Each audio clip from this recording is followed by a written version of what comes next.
Perkenalkan, nama saya Leni Fitriasari. Perkenalkan, nama saya Sabila Febrianti. Nama saya Rizka Rahmadita Zahra dan hari ini kita akan membahas mengenai kenakalan remaja. Sebelum menjelaskan keterkaitan antara kenakalan remaja dan krisis identitas, saya akan menjelaskan terlebih dahulu tentang sosio-emosi yang melandasi krisis identitas pada diri remaja. Nah, sosio-emosi ini terdiri dari dua kata, yaitu sosial dan emosional, di mana kemampuan individu dalam berinteraksi dengan lingkungannya dan bagaimana diri mereka menyikapi hal-hal yang terjadi di lingkungannya tersebut. Terdapat beberapa perubahan yang menandai perkembangan sosio-emosi pada diri remaja. Perubahan-perubahan tersebut mencakup meningkatnya usaha individu untuk memahami dirinya sendiri dan pencarian identitas diri. Nah, menurut salah satu tokoh psikologi yaitu Erik Erikson, dalam rentang kehidupannya manusia memiliki 8 tahapan perkembangan. Usia remaja ini individu berada di tahap kelima, yaitu identitas versus kebingungan identitas. Individu yang berada di tahap ini sering mempertanyakan identitas dirinya seperti siapakah dirinya, bagaimanakah dirinya, juga mulai memikirkan tujuan yang hendak ingin diraihnya.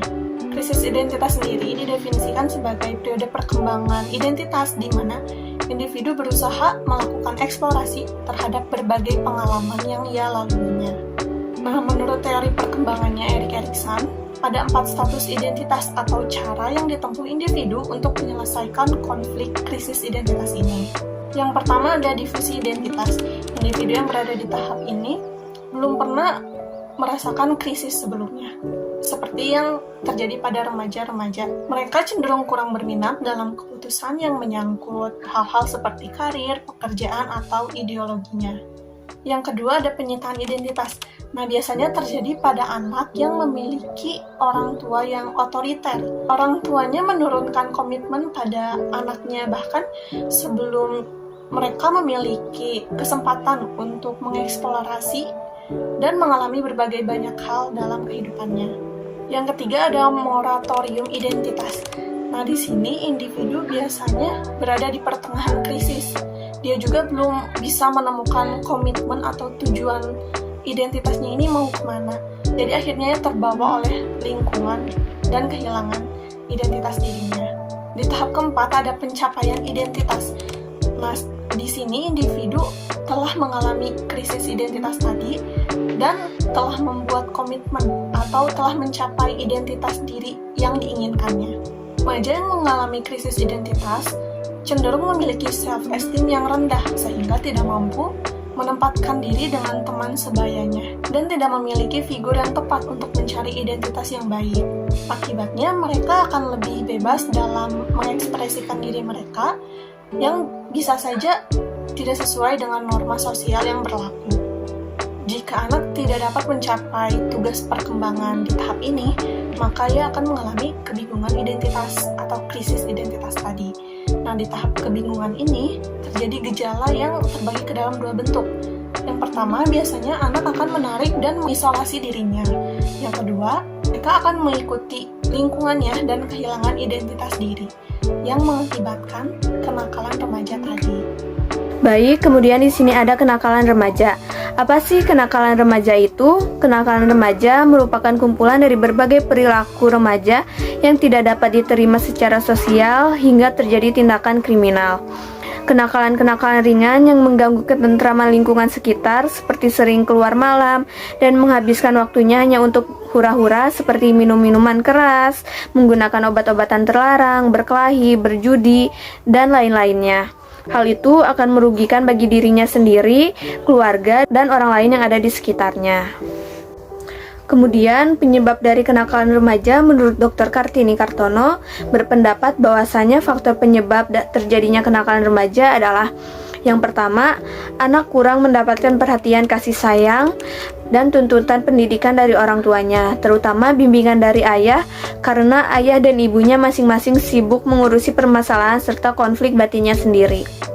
Yang kedua, kebutuhan fisik maupun psikis anak-anak remaja yang tidak terpenuhi, karena keinginan dan harapan anak-anak tidak bisa tersalur dengan memuaskan atau tidak mendapatkan kompensasinya. Yang ketiga, anak-anak tidak pernah mendapatkan latihan fisik dan mental yang sangat diperlukan untuk hidup normal. Mereka tidak dibiasakan dengan disiplin dan kontrol diri yang baik. Selanjutnya ada akibat-akibat yang ditimbulkan oleh kenakalan remaja. Yang pertama, bagi diri remaja itu sendiri.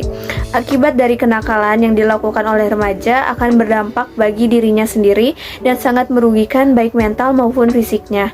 Perbuatan itu dapat memberikan suatu kenikmatan, akan tetapi itu semua hanya kenikmatan sesaat. Yang kedua, bagi keluarganya. Apabila remaja selaku anak dalam keluarga berkelakuan menyimpang dari ajaran agama, akan berakibat terjadi ketidakharmonisan di dalam keluarga dan putusnya komunikasi antara orang tua dan anak. Tentunya hal ini sangat tidak baik karena dapat mengakibatkan remaja sering keluar malam dan jarang pulang serta menghabiskan waktunya bersama teman-teman untuk bersenang-senang dengan meminum minuman keras dan mengkonsumsi alkohol. Yang ketiga, bagi lingkungan masyarakat. Nah, apabila remaja berbuat kesalahan dalam kehidupan masyarakat, masyarakat akan menganggap bahwa remaja itu adalah tipe orang yang sering membuat keonaran, mabuk-mabukan, ataupun mengganggu ketentraman masyarakat.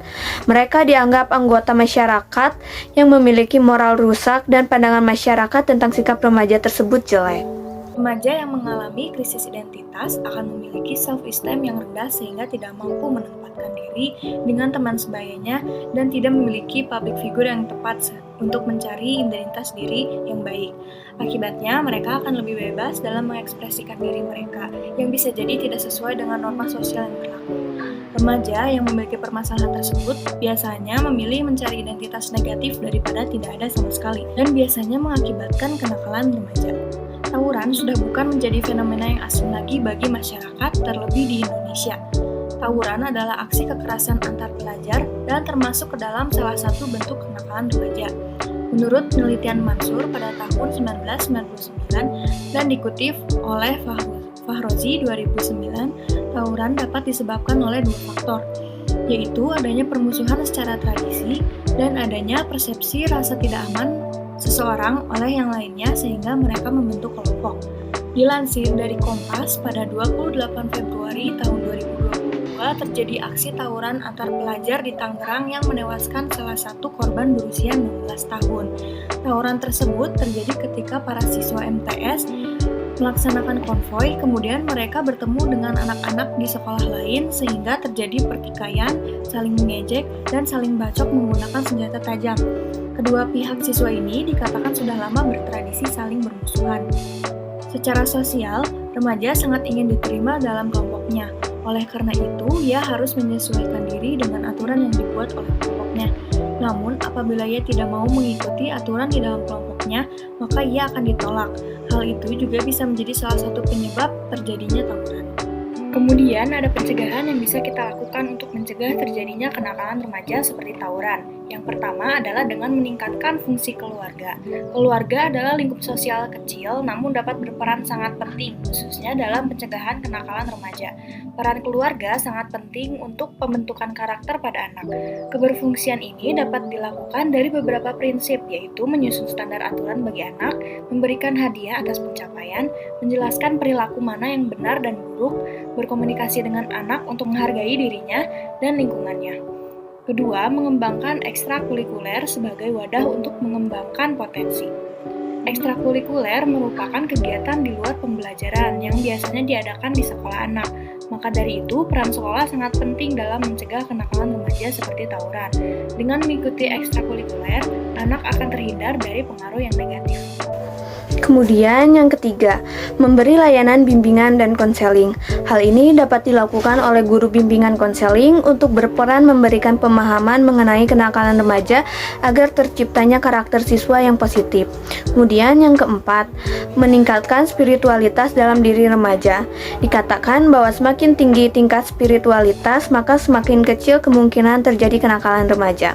Hal tersebut bisa dilakukan dengan hal berupa bimbingan agama yang intensif dan mengamalkan dalam kehidupan sehari-harinya. Selanjutnya bisa dilakukan sosialisasi di sekolah dan menerapkan kebijakan mengenai tawuran antar pelajar. Kebijakan sekolah diciptakan untuk membatasi perilaku siswa agar terhindar dari perilaku kenakalan remaja. Nah, solusi yang bisa kita lakukan untuk menangani permasalahan kenakalan remaja ini, di antaranya kita bisa mengadakan kelompok diskusi dengan memberikan kesempatan mereka untuk mengemukakan dan mengekspresikan dirinya, sehingga remaja bisa menemukan arah yang positif. Yang kedua, kita bisa memperbaiki keadaan di lingkungan sekitarnya, karena peranan lingkungan ini sangat penting saat remaja mengalami krisis identitas. Selanjutnya, kita bisa memberikan efek jerak agar remaja tidak lagi melakukan kenakalan seperti tawuran. Yang keempat, mungkin kita bisa mengadakan rehabilitasi pada remaja yang memiliki kontrol diri yang lemah.